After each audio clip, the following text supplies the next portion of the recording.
আসসালামু আলাইকুম ম্যাডাম। ওয়ালাইকুম আসসালাম। প্লিজ সবাই বসেন। জি কয়েকদিন আগে পরিমার্জিত শিক্ষাক্রম নিয়ে স্যার আমাদের মাঝে যে আলোচনা করেছেন, আজকে তার ফলো আপে এসেছেন। খুব ভালো হয়েছে স্যার। গত সপ্তাহে আপনি আমাদেরকে মূল্যায়ন পদ্ধতি সম্পর্কে বলেছিলেন। আপনি এও বলেছিলেন মূল্যায়ন করে তার রেকর্ড সংরক্ষণ করতে হবে এবং শিখন অগ্রগতি প্রতিবেদন তৈরি করতে হবে। স্যার, হাতে যেহেতু একটু সময় আছে, তাই ক্লাস দেখতে যাওয়ার আগে আমাদের সবাইকে যদি একটু বিষয়টা বুঝিয়ে দিতেন তাহলে খুব ভালো হতো। খুবই ভালো প্রস্তাব। আমরা ইতিমধ্যেই জেনেছি যে শিক্ষার্থীদের আমরা নিয়মিতভাবে ধারাবাহিক মূল্যায়ন করব। এখন প্রশ্ন হলো আমরা কিভাবে এটা করব। আমরা কি করব স্যার? আমরা প্রতিদিন শিক্ষার্থীদের পাঠ চলাকালীন সময়ে ধারাবাহিক মূল্যায়ন করব। ধারাবাহিক মূল্যায়ন করার জন্য কিছু নির্দিষ্ট ছক বা চেকলিস্ট থাকে এবং সেখানে সুনির্দিষ্ট কিছু নির্দেশক রয়েছে।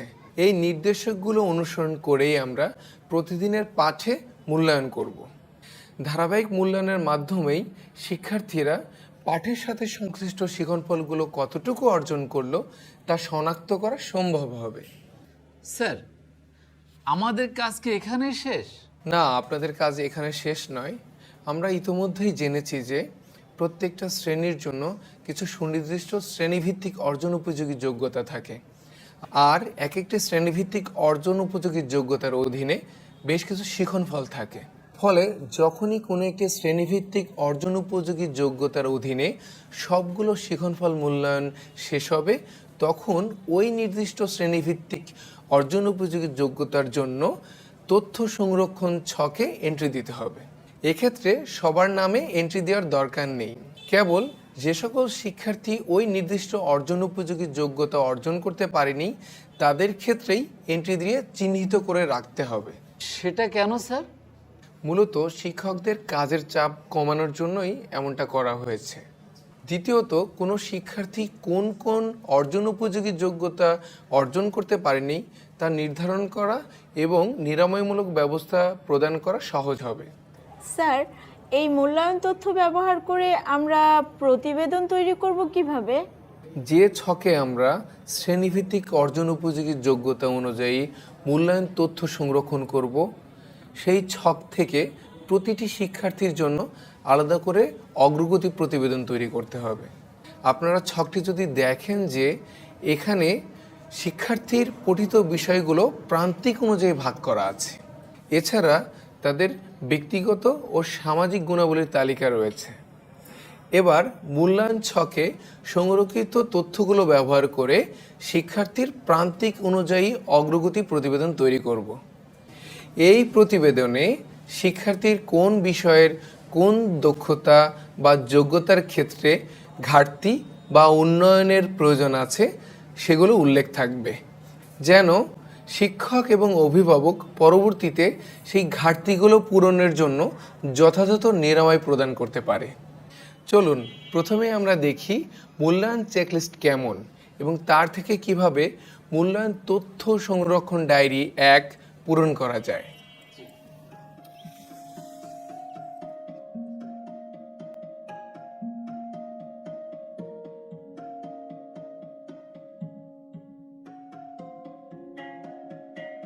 প্রিয় অংশগ্রহণকারী বিন্দু, এই প্রশিক্ষণ কার্যক্রমে আমি আপনাদেরকে স্বাগত জানাচ্ছি।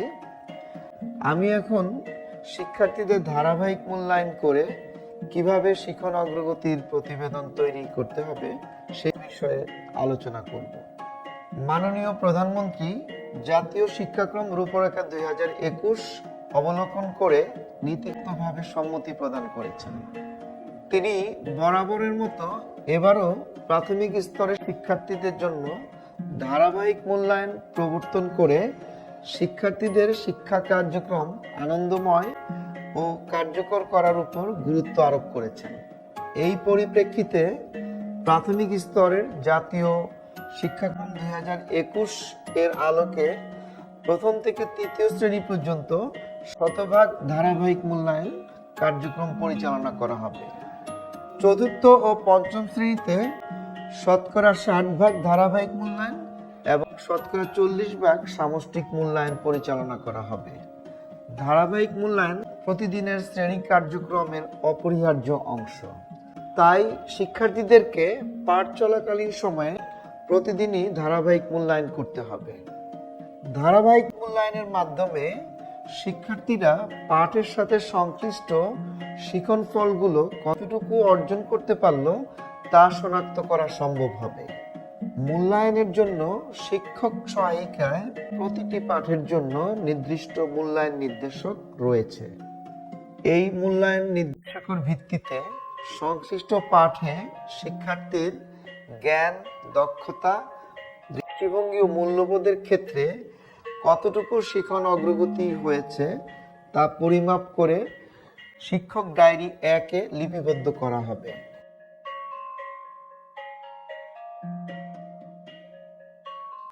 যে সকল শিক্ষার্থীর শিখন অগ্রগতি সন্তোষজনক হবে না তাদেরকে প্রয়োজনীয় ফলাবর্তন দিয়ে পুনর্মূল্যায়ন করে শিখন নির্দেশক পূরণ করা হবে। এই ক্ষেত্রে মনে রাখতে হবে মূল্যায়ন নির্দেশকের মান বিদ্যালয়ে সংরক্ষণ করতে হবে এবং প্রয়োজনে ব্যবহার করতে হবে।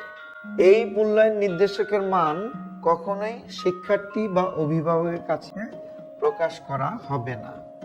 এভাবে পাঠভিত্তিক মূল্যায়ন নির্দেশকের মান শিক্ষক ডায়েরি 1-এ লিপিবদ্ধ করার পর সেখান থেকে প্রতি বিষয়ের অধ্যায়ভিত্তিক অর্জনোপযোগী যোগ্যতা অর্জনের বিবরণী তৈরি করে শিক্ষক ডায়েরি 2-এ লিপিবদ্ধ করতে হবে।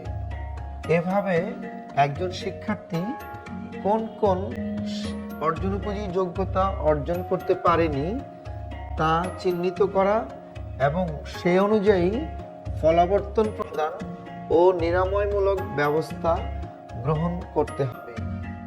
এরপর শিক্ষক ডায়েরি 2-এর প্রাপ্ত মান বা ফলাফলের ভিত্তিতে একজন শিক্ষার্থীর প্রান্তিকের ফলাফল তৈরি করা হবে এবং তার অবস্থানও চিহ্নিত করা হবে। অধ্যায়ভিত্তিক অর্জনোপযোগী যোগ্যতার বিবরণী বা শিক্ষক ডায়েরি 2 থেকে প্রাপ্ত ফলাফলের ভিত্তিতে একজন শিক্ষার্থীর শিখন অগ্রগতির বিবরণ প্রস্তুত করতে হবে।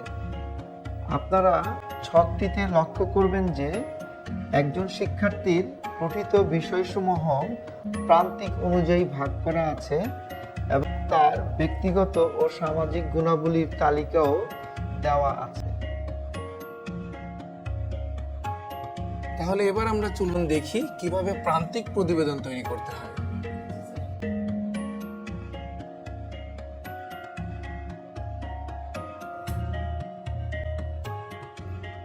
এবার আমরা মূল্যায়ন ছকে শিক্ষার্থীর সংরক্ষিত তথ্য ব্যবহার করে প্রান্তিক অনুযায়ী একটি শিখন অগ্রগতি প্রতিবেদন তৈরি করব। এই প্রতিবেদনে শিক্ষার্থীর কোন বিষয়ের কোন যোগ্যতার ক্ষেত্রে ঘাটতি বা উন্নয়নের প্রয়োজন রয়েছে সেই বিষয়ে উল্লেখ থাকবে, যেন পরবর্তীতে শিক্ষক বা অভিভাবক ওই শিক্ষার্থীর জন্য প্রয়োজনীয় নিরাময়মূলক ব্যবস্থা প্রদান করতে পারে। ধারাবাহিক মূল্যায়নের পাইলটিং কার্যক্রমের শেষে এই বিষয়ে আপনাদেরকে আরও বিস্তারিতভাবে জানানো হবে এবং প্রয়োজনীয় প্রশিক্ষণের ব্যবস্থা গ্রহণ করা হবে। এর বাইরেও শিক্ষকদের জন্য ধারাবাহিক মূল্যায়ন সংক্রান্ত তথ্যগুলি সংরক্ষণ ও বিশ্লেষণের জন্য অ্যান্ড্রয়েড প্ল্যাটফর্ম ভিত্তিক একটি মোবাইল অ্যাপ তৈরির কার্যক্রম চলমান রয়েছে।